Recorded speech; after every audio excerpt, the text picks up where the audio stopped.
जय माता दी भक्तों। नवरात्रि पर्व की आप सभी भक्तों को बहुत बहुत शुभकामनाएं। प्यारे भक्तों, नवरात्रि आ रही है और माता रानी के भव्य स्वागत के लिए आप सभी भक्त तैयार हैं। माता रानी का आगमन अब की बार पालकी पर है। माँ भगवती पृथ्वी पर आती हैं भक्तों का कल्याण करने और भक्तों के मनोरथ पूर्ण करने।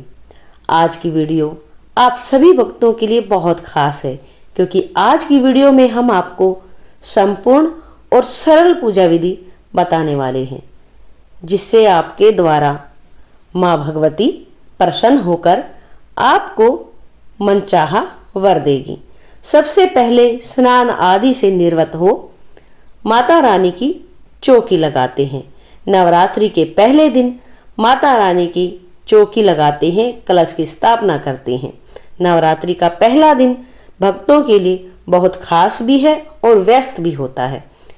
नवरात्रि में हम चौकी पर लाल कपड़ा बिछाकर और थोड़े से अक्षत और फूलों का आसन देते हुए माता रानी की मूर्ति या फोटो, जो भी कुछ आपके पास माता रानी की फोटो है या मूर्ति है, उसे विराजमान करेंगे।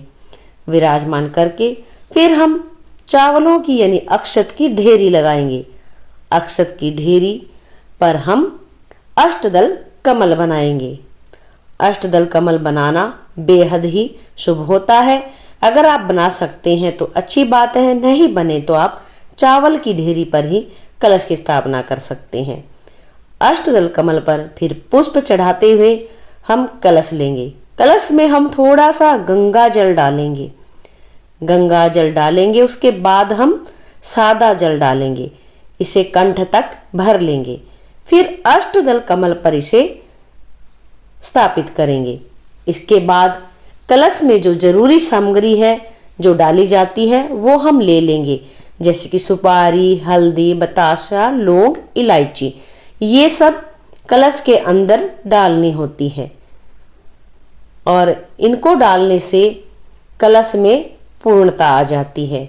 अगर आपके पास बतासा है तो डाल दीजिए, नहीं है तो आप चीनी भी ले सकते हैं या मिश्री ले सकते हैं। इस तरह से फिर हम एक पुष्प छोड़ते हुए कलश को प्रणाम करेंगे, कलश देव को। फिर कलश के कंठ पर मोली बांधेंगे। मोली पर हम गांठ नहीं लगाते हैं, ऐसे ही लपेट देते हैं। उसके बाद हम गणपति जी को विराजमान करेंगे, गणेश जी का आह्वान करेंगे, चौकी लगाएंगे, गणेश जी को चौकी पर विराजमान करेंगे अक्षत और फूलों का आसन देते हुए। प्यारे से गणेश जी की स्थापना हो गई है। अब उसके बाद हम कलश के ऊपर जो बर्तन होता है यानी पूर्ण पात्र जिसे कहते हैं, उसे भर लेंगे अक्षत से। फिर हम नारियल लेंगे जटा वाला, उस पर तिलक लगाएंगे और उसके बाद हम कलश में आम के पल्लो या आम के पल्लो ना मिले तो आप अशोका के पत्ते भी ले सकते हैं, उन पर तिलक करेंगे और उसके बाद हम नारियल को कलश पर विराजमान करेंगे।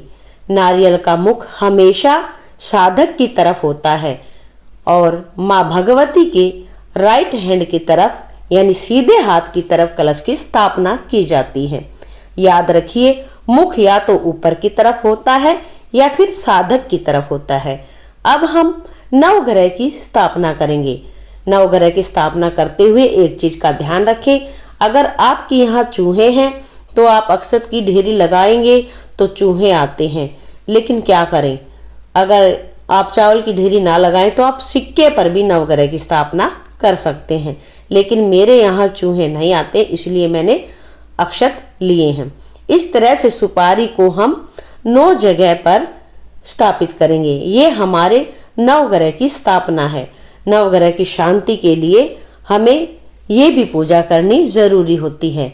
उसके बाद हम जल का छींटा देते हुए भाव रूपी स्नान कराएंगे।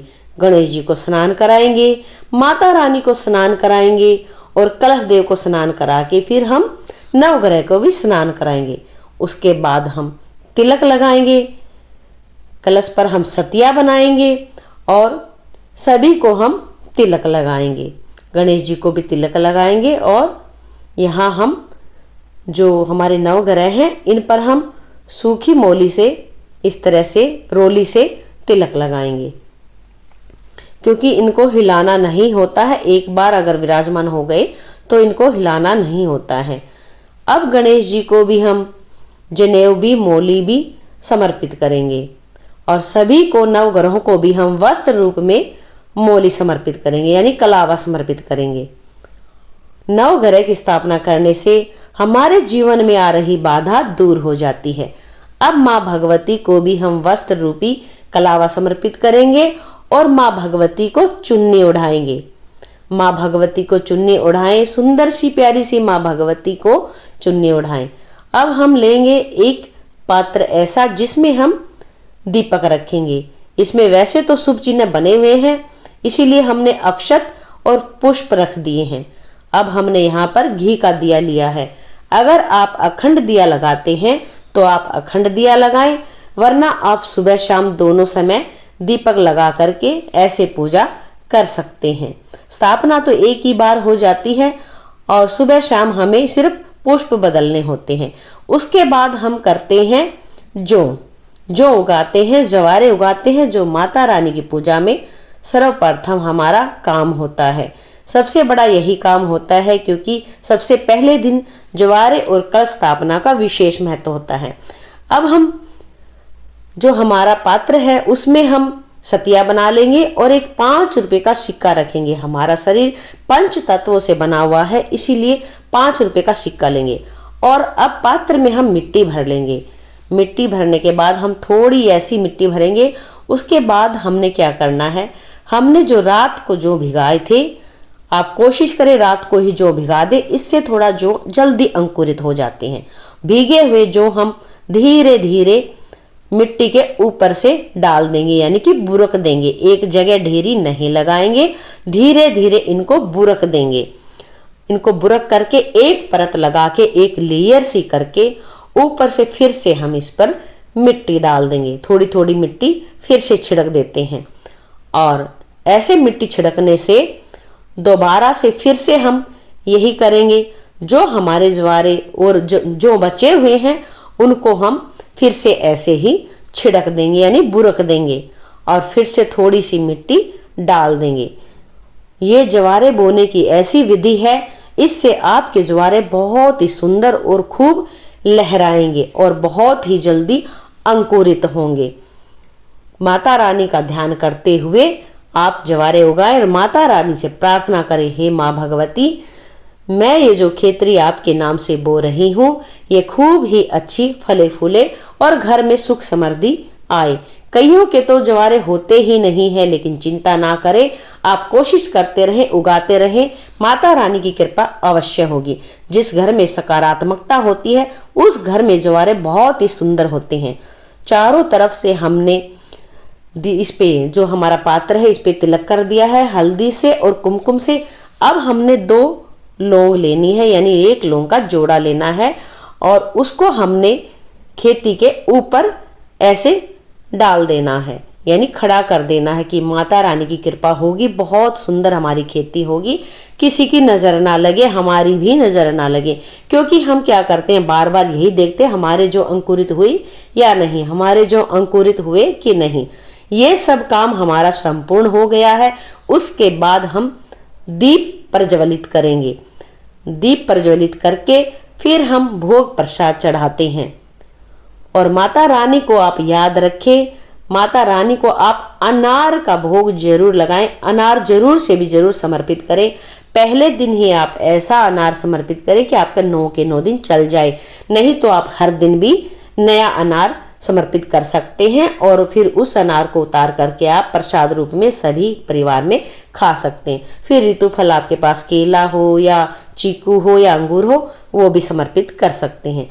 उसके बाद माता रानी को लाल फूल बहुत प्रिय है, माता रानी को लाल फूल चढ़ाए। गणपति जी को भी पीला फूल चढ़ाएं और कलश देव को भी फूल चढ़ाएं। कलश देव को अगर आपके पास माला है तो कलश देव को आप माला भी पहना सकते हैं। अब हम दीपक के ऊपर भी चारों तरफ से फूल रख देंगे और दीपक पर भी हमने तिलक कर दिया था, आपको दिखाया है। फिर हम लेंगे पान का पत्ता, यानी माता रानी को पान बहुत प्रिय है, इसलिए माता रानी को पान आप जरूर से भी जरूर समर्पित करें।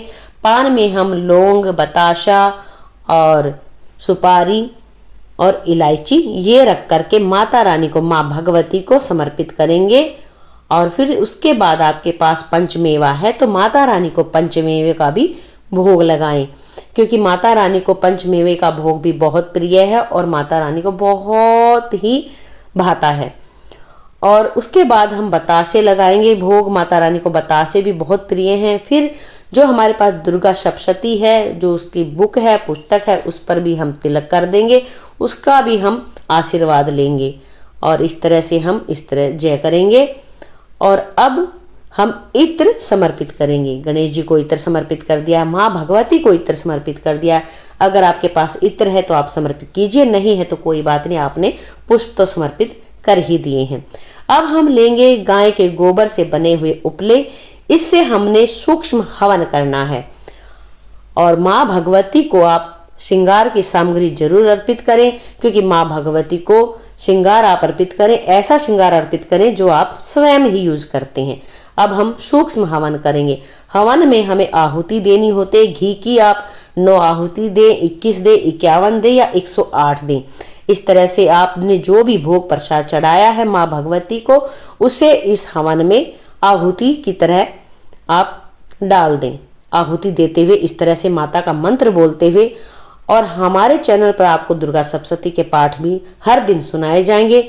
आप हमारे चैनल से दुर्गा सप्तशती के पाठ भी सुन सकते हैं। अब हवन हमारा पूर्ण होने के बाद हम करेंगे अब आरती।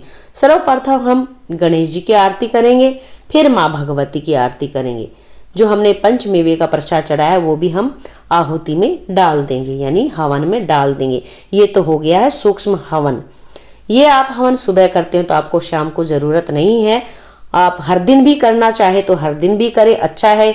डेली आप हवन में ही अगर माँ को भोग दे, कंडे पर ही भोग देंगे तो आपका भोग माँ जल्दी ही स्वीकार करेंगी और आप पर बहुत ही जल्दी कृपा करेंगी। अब हमारा हवन कंप्लीट होने के बाद, पूर्ण होने के बाद हम आरती करेंगे। हम गणेश जी की आरती करेंगे, माँ भगवती की आरती करेंगे और दुर्गा सप्तशती के पाठ भी हम हर दिन अध्याय करेंगे। प्यारे भक्तों, माता रानी की कृपा आप पर हमेशा ही बरसती रहे। माँ भगवती आप पर कृपा करे। अगर मेरे द्वारा की गई ये थोड़ी सी मेहनत आपको पसंद आई हो तो प्लीज़ चैनल को सब्सक्राइब जरूर कर लेना। जब हम अध्याय कर लेंगे और आरती कर लेंगे, उसके बाद हम जल का छिड़काव पूरे अपनी पूजा पर से, यानी जो हमने पूजा की है सारा देंगे। थोड़ा सा छींटा हम जवारे में देंगे और ये बाकी का जल अपने क्यारी में डाल देंगे या फिर हम सूर्य भगवान को अर्घ दे देंगे। जय माता दी। माँ भगवती आप भक्तों का कल्याण करे। और पूजा पाठ की वीडियो देखने के लिए, तीज त्योहारों से जुड़ी जानकारी पाने के लिए चैनल से जुड़े रहें, सब्सक्राइब जरूर करें।